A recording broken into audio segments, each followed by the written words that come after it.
जो next step of civilization, जो next like civilization की थॉट मिलती है, which is the Sinauli excavation in the in the central Indian part of Baghpat district in Uttar Pradesh, Sinauli. ये civilization अब at least 2000 से 1800 बीसीई के आसपास की सिविलाइजेशन थी, and it could be further more, क्योंकि आर्कियोलॉजिस्ट का कहना है कि ये सबसे टॉप लेवल ऑफ एक्सकेवेशन है। कम से कम 3 या 4 लेयर इसके नीचे भी हमें और सिविलाइजेशन के अवशेष मिलेंगे, and that this is a continuous civilization. But even for argument से if we are taking it as the latest date, तो भी ये करीब करीब इंडस वैली सिविलाइजेशन की कंटेम्पररी थी, and it was a proper, you can say it was a proper warrior civilization, जहाँ पे कि wars बहुत ही common हुआ करते थे। There have been several weapons discovered in the burial pits, और ये सारे burial pits by the way वैदिक स्टाइल के burial pits हैं as per the ASI, Archaeological Survey of India। और जहाँ पे जो हमें मिले हैं वहाँ बैटल शील्ड मिले हैं, कॉपर एंटेना स्वॉर्ड्स मिले हैं, होल्डिंग स्वॉर्ड्स मिले हैं, अलग अलग तरीके के वेपन एंड वेपनरी की बातें मिली हैं, जो चीज़ें मिली हैं जो शायद उस जमाने के हिसाब से काफ़ी एडवांस्ड वेपनरी रही होगी। Now we have also found like chariots with a fixed ankle connected to a triangular yoke by a long pole. Isko the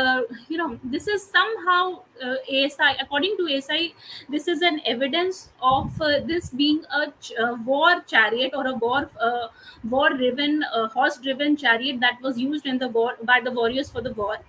इस असर्शन को कई लोगों ने डिस्प्यूट किया है। Many historians claim that the so called chariots जो हमें मिले हैं were actually non-spoked wheel carts which was only used for travel and not in the warfare.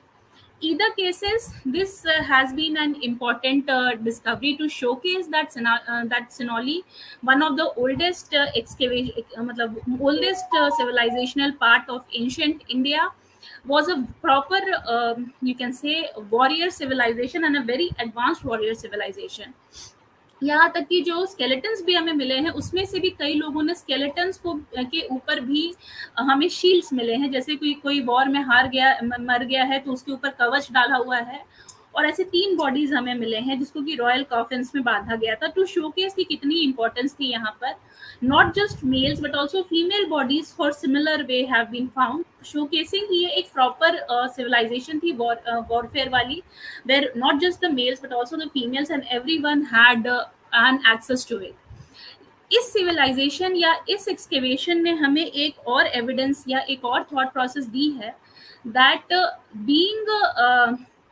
ये आईवीसी के इतने पास में अगर एक इतनी बड़ी वॉरियर सिविलाइजेशन रह रही थी, तो there can not be any chance that IVC could have sustained और could have survived this civilization without having actually to face some kind of a war with them.